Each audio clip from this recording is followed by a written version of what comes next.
जय हिंद दोस्तों। आप लोगों ने ये तो सुना ही है कि यूपीएससी में टेक्निकल बैकग्राउंड के, इंजीनियरिंग बैकग्राउंड के ज़्यादा से ज़्यादा स्टूडेंट निकल रहे हैं।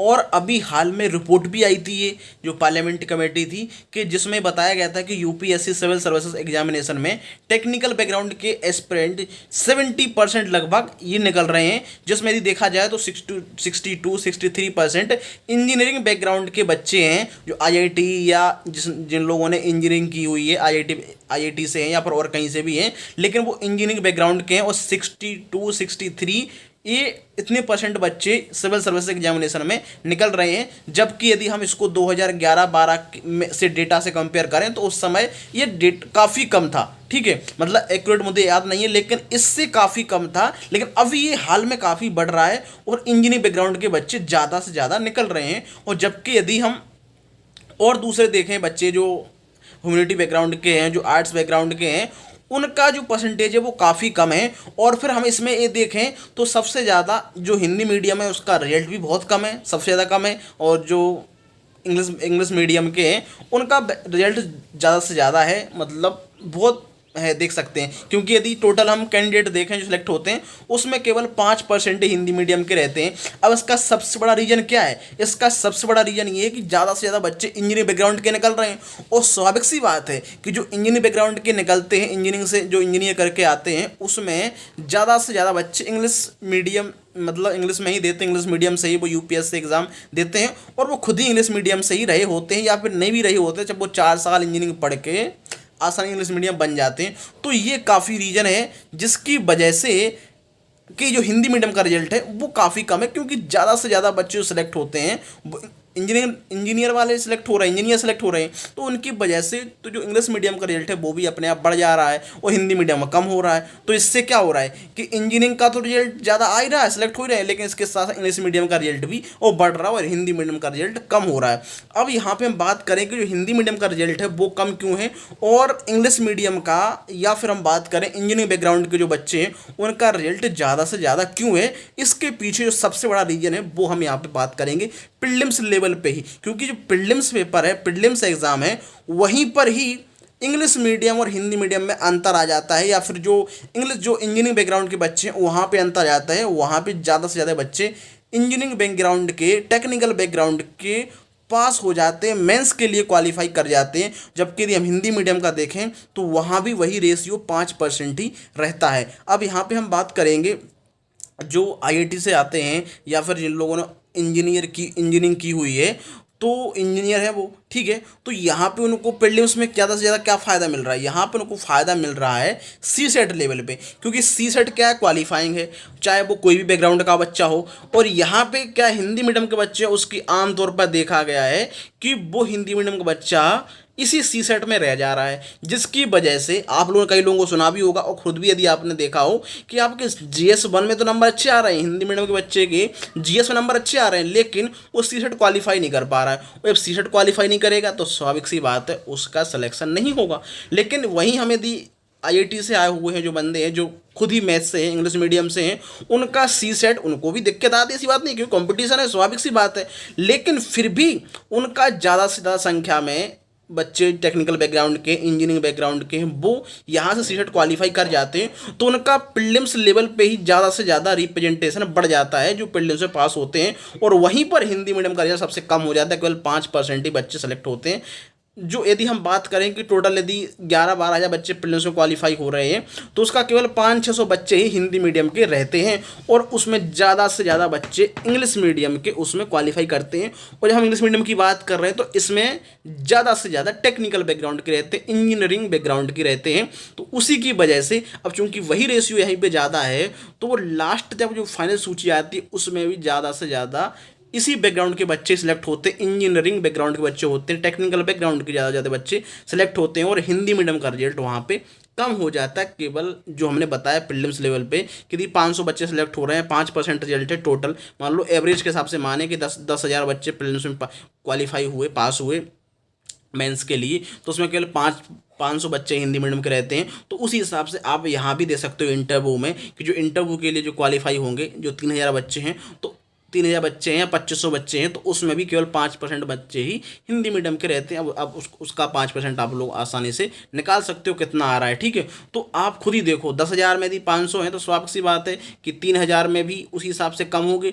तो वही रेशियो आपका टोटल जो सिलेक्ट होते हैं बंदे 1,000 हो गए, उसमें से टोटल केवल 50 बच्चे ही लगभग हिंदी मीडियम के रहते हैं 1,000 में से।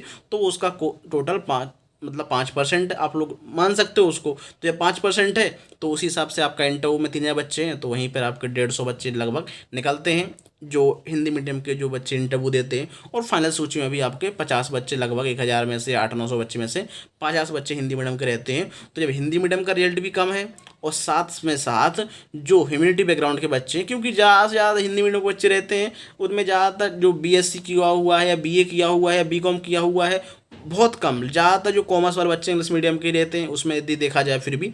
तो जो हिंदी मीडियम के ज़्यादातर वो BA बैकग्राउंड के या BSc किया हुआ है मैथ से या बायोलॉजी से हैं, इस तरीके देख सकते हैं। और थोड़ा और हम सब्जेक्ट के ले लें तो कुल मिला के हिंदी मीडियम के केवल 5% ही रहते हैं और 70% लगभग बच्चे टेक्निकल बैकग्राउंड के रहते हैं। और इस 70% की हम 70% की बात कर रहे हैं तो इसमें ज़्यादा से ज़्यादा मतलब मैक्सिमम ही इंग्लिश मीडियम के पूरी तरीके से रहते हैं।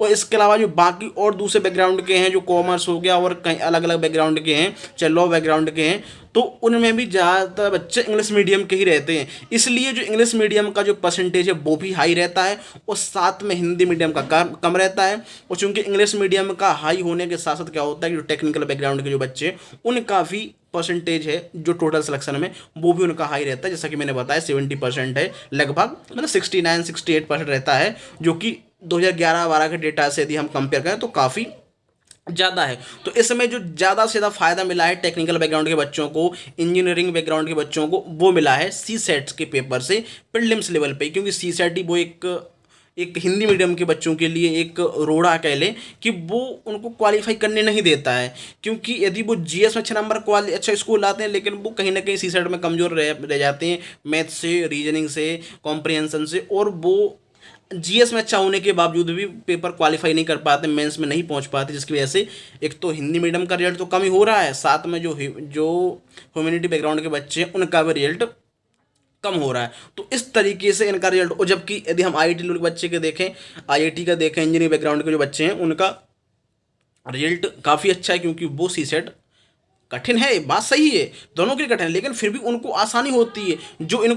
जो हिंदी मीडियम के बच्चे हैं या फिर जो नॉन मैथमेटिक्स बैकग्राउंड के हैं उनको ज़्यादा मेहनत करनी पड़ेगी, जबकि उसी को उसके चीज़ के लिए कम मेहनत पढ़नी पड़ेगी क्योंकि वो शुरू से मैथ पढ़ के आया है, तो उसको काफ़ी हेल्प करता है वो उस तरीके से। तो वो ठीक है, तो वो उसमें क्वालिफाई करेंगे। तो उनका GS में नंबर कम भी है तब भी वो सिलेक्शन उनके हो जाता है, क्योंकि CSET, और सबसे बड़ा रीजन यही CSET का ही रह जाता है, क्योंकि CSET बहुत सारे बच्चे CSET क्वालिफाई नहीं कर पाते जबकि GS में अच्छे नंबर रह जाते हैं। वो आपकी अभी 2023 के पेपर में भी आपने देखा होगा किस तरीके से जो उसका टफनेस है वो भी आपके बढ़ जा रहा है, कितना टफ होता जा रहा है CSET का पेपर, जिसकी वजह से और कम रिजल्ट हो रहे हैं। तो जो इंजीनियरिंग बैकग्राउंड के बच्चे IIT लेवल के हैं उनको भी कठिन लग रहा है, उनको भी दिक्कत आ रही है CSET में, लेकिन फिर भी दिक्कत आए, लेकिन फिर भी ज़्यादा से ज़्यादा उन्हीं का ही सिलेक्शन ज़्यादा संख्या में होता है, क्योंकि बहुत सारे बच्चे वो रहते हैं जो इंजीनियरिंग बैकग्राउंड के रहते हैं, उनको थोड़ा हेल्प मिल जाती है उस तरीके से CSET में, तो वो आसानी से निकाल लेते हैं। जबकि अब जब IIT लेवल के बच्चों को इसमें कठिन लग रहा है तो जो नॉन IIT हैं या फिर जो मैथ उस तरीके से नहीं पढ़ते हैं, रीजनिंग नहीं पढ़ते, तो उनका तो वैसे ही नुकसान होगा, वो तो वैसे नहीं निकाल पाएंगे, तो उनका वैसे रिजल्ट कम हो जाता है। तो इस तरीके से पूरा CSET जो है वो काफ़ी, जो हिंदी मीडियम के बच्चे हैं उनको काफ़ी एक प्रकार से नुकसान रहता है।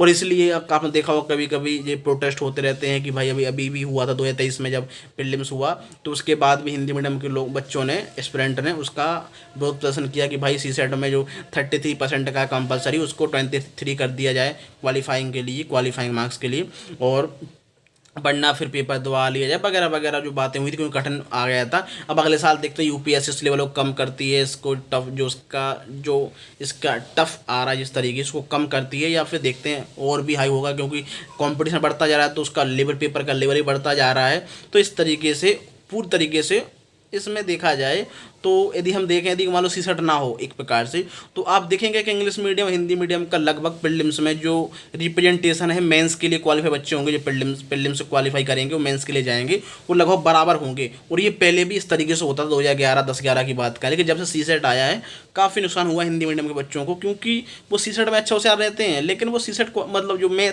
जीएस में रहते हैं लेकिन सीसेट क्वालिफाई नहीं कर पाते हैं उस तरीके से। सीसेट क्वालिफाई नहीं करेंगे तो मेंस जा ही नहीं पाएंगे, जब मेंस में नहीं जाएंगे तो जो उनका फाइनल सिलेक्शन है वो भी नहीं होगा, स्वाभाविक सी बात है।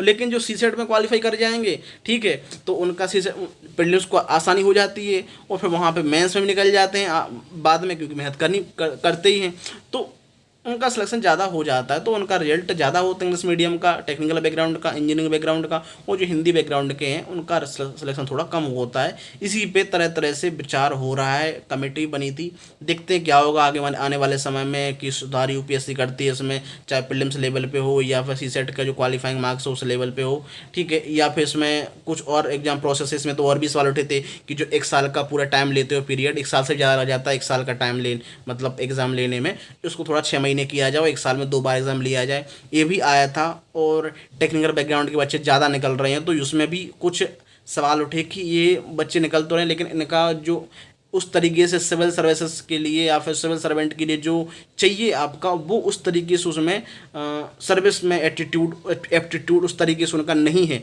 ठीक है, क्योंकि अभी एक हाल में एक चर्चा हुई थी, कोई टॉपर बोल रहा था कि भाई मैं लवास ना गया लेकिन मेरे को तो लगा यार कि मैं तो इंजीनियरिंग कॉलेज में आ गया हूँ इंजीनियरिंग, क्योंकि वो सारे के सारे इंजीनियर भरे हुए थे, उसको लगा ऐसा कि सारे इंजीनियरिंग बैकग्राउंड के बच्चे हैं, कोई आईआईटी का है, कोई बीटेक किया हुआ है, कोई मेडिकल बैकग्राउंड का है, तो सारे टेक्निकल बैकग्राउंड के थे। तो इस तरीके से थोड़ा मतलब लोगों ने लगा यार ये तो मतलब क्या है, जो दूसरे बच्चों के लिए तो काफ़ी नुकसान है। लेकिन ये भी हम कह सकते हैं इसके पास, कई लोग ऐसे बोलते हैं इसके पास भाई जिसके पास टैलेंट है, जिसके पास नॉलेज है, वो आ जाए एग्ज़ाम क्वालिफाई कर जाए, क्या ही दिक्कत है। लेकिन फिर भी क्या ही कर सकते हैं। लेकिन हमें यहाँ पे ये देखना चाहिए कि हम भले ही बात करें कि भाई एक एग्ज़ाम है, एक पेपर है, और जिसमें दम हो, जिसमें क्वालिफाई हो, जिसमें जो टैलेंटेड हो, होशियार हो, वो आ जाए। लेकिन हम यहाँ पे कहीं ना कहीं ऐसा करके भी कई लोगों के साथ डिस्क्रिमिनेशन करते हैं, क्योंकि कई लोगों का बैकग्राउंड उस तरीके से नहीं रहता है, उनको उस तरीके से इन्वायरमेंट नहीं मिला है, उनका दूसरे लोगों के साथ इन्वायरमेंट या उनका जो बैकग्राउंड है उस तरीके से नहीं रहा है जिनको अच्छे कॉलेज मिले या फिर कोचिंग मिली, और दूसरे के पास केवल इसलिए नहीं रहा क्योंकि उसकी आर्थिक स्थिति या फिर जो उसका बैकग्राउंड है वो नहीं रहा है। तो भाई वो बंदा उससे कंपटीशन कैसे कर पाएगा? जब वो कंपटीशन कर ही नहीं पाएगा तो वो आप कैसे उससे आशा कर रहे हैं कि भाई इसके साथ ये इसको पीछे करके ये खुद ही एग्जाम निकाल देगा? स्वाभाविक सी बात है, मूर्खता है, ये तो हो ही नहीं सकता। हाँ, कभी किन्हीं केसों में हो जाए, बच्चा ज़्यादा ही मतलब मेहनत कर ले, बहुत ही ज़्यादा एक्स्ट्रा ऑर्डिनरी हो जाए, मतलब इन परिस्थितियों होने के बावजूद भी, और वो बहुत कम एक ही दो होते हैं। हम लोग क्यों चर्चा करते हैं कि यदि कोई एक मतलब थोड़ा सा गरीब का बच्चा निकल गया और थोड़ा किसी गांव लेवल से, तो हम उसकी ज़्यादा चर्चा करते हैं कि अरे भाई निकल गया है, जबकि वो 800-900 में से 1 2 10 12 ही रहते हैं, लेकिन ज़्यादातर सब वो अच्छी सिटी से रहते हैं या फिर अच्छा उनका बैकग्राउंड रहा है, भले गांव लेवल के लेकिन अच्छा बैकग्राउंड रहा है, तो हम उनकी चर्चा ज़्यादा नहीं करते क्योंकि उनको पता क्योंकि ज़्यादा से ज़्यादा बच्चे वही निकलते हैं ज़्यादा संख्या में जिनका अच्छा बैकग्राउंड रहा है। जो लेकिन कहीं से भी एक बंदा मिल जाए कोई गरीब का, तो हम उस पर चर्चा करते हैं क्योंकि हमें पता है कि बच्चे नहीं निकलते, इसलिए वो ज़्यादा वायरल होता है, उसकी बात भी होती है क्योंकि उस तरीके से और भी लोग हैं लेकिन वो नहीं निकल पाए। लेकिन इसमें टैलेंट तो था लेकिन उसने ज़्यादा मेहनत की जो उन दूसरे मुकाबले के, उसके बावजूद भी लेकिन वो उस तरीके से फर्स्ट रैंक या उन लेवल पे नहीं आ पाता, लेकिन हाँ सिलेक्शन हो जाता है, स्वाभाविक सी बात है। तो ये काफ़ी हमें देखना पड़ेगा, विचार करना पड़ेगा। यूपीएससी एग्जाम प्रोसेस है, देखते हैं आने वाले समय में क्या इसमें सुधार होता है नहीं होता है। आप लोग समझदार हो, समझते हो। बाकी यूपीएससी से रिलेटेड और भी कोई डाउट है आप लोगों के मन में तो आप लोग कमेंट करके पूछ सकते हैं, हम लोग इस पर जरूर वीडियो बनाएंगे। और वीडियो यदि आपको अच्छा लगा हो, इन्फॉर्मेटिव लगा हो, तो वीडियो को लाइक से जरूर करें दोस्तों। साथ में उसको ज़्यादा से ज़्यादा इस वीडियो को फैलाएं, लोगों को पता चले क्या दिक्कत है, क्यों रिजल्ट कम हो रहा है हिंदी मीडियम का और टेक्निकल बैकग्राउंड का बढ़ रहा है, क्या उसके पीछे रीज़न है। तो ये आप लोग की जिम्मेदारी आप लोगों के ऊपर है। और बाकी हम लोग मिलते हैं नए वीडियो में किसी नए टॉपिक के साथ। तब तक के लिए धन्यवाद दोस्तों। जय हिंद, जय भारत, अपना ख्याल रखिए।